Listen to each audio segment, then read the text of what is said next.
வந்த விருந்தினரையே அல்ல, வரப்போகும் விருந்தினரையும் மதிக்கும் மனிதன் யார் தெரியுமா? குறள் 86. செல்விருந்து ஓம்பி வருவிருந்து பார்த்திருப்பான், நல்விருந்து வானத்தவர்க்கு. திருக்குறள் அறத்துப்பால் அதிகாரம் 9 விருந்தோம்பல். குறள் 86. தமிழ் பொருள்: ஏற்கனவே வந்த விருந்தினரை போற்றி சேவை செய்து வரவிருக்கும் விருந்தினரையும் எதிர்பார்த்து காத்திருப்பவன் வானுலக தெய்வங்களுக்கு இணையானவன். எளிய விளக்கம்: விருந்தோம்பல் என்பது ஒருவர் வந்த பிறகு மட்டும் அல்ல, யார் வந்தாலும் அன்புடன் வரவேற்க தயாராக இருப்பதுதான் உண்மையான பண்பு. உதாரண கதை: ஒரு கிராமத்தில் இராமு என்ற ஒருவர் வாழ்ந்தார். அவரது வீட்டில் தினமும் யாராவது விருந்தினராக வந்தால் அவர்களுக்கு உணவு கொடுத்து மகிழ்விப்பார்.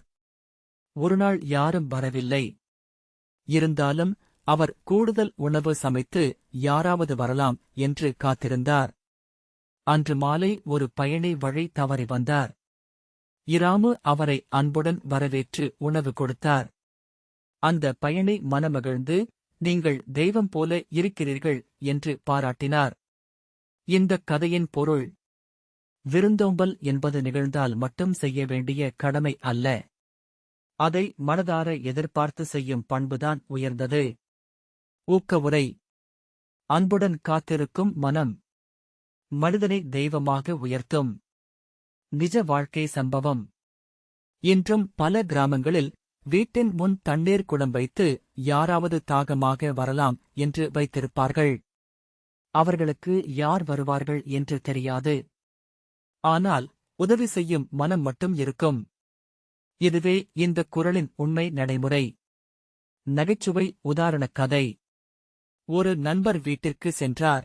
அங்கு வீட்டார் சொன்னார்கள், சாப்பாடு ரெடி இல்லை, நீங்க வருவீங்கன்னு தெரியல. அடுத்த வீடு சென்றார். அங்கே வீட்டார் சொன்னார்கள், நீங்க வருவீங்கன்னு தெரியல, ஆனா சாப்பாடு எப்பவும் ரெடி. அவர் எங்கு இருக்க விரும்பினார்? இரண்டாவது வீட்டில்தான். கதையின் சின்ன பொருள்: தயாராக இருக்கும் மனம்தான் உண்மையான விருந்தோம்பல். மீண்டும் குறள்: செல்விருந்து ஓம்பி வருவிருந்து பார்த்திருப்பான், நல்விருந்து வானத்தவர்க்கு. தமிழ் பொருள்: விருந்தினரை போற்றி வரவிருப்பவர்களையும் எதிர்பார்க்கும் மனிதன் தெய்வத்துக்கு சமன்.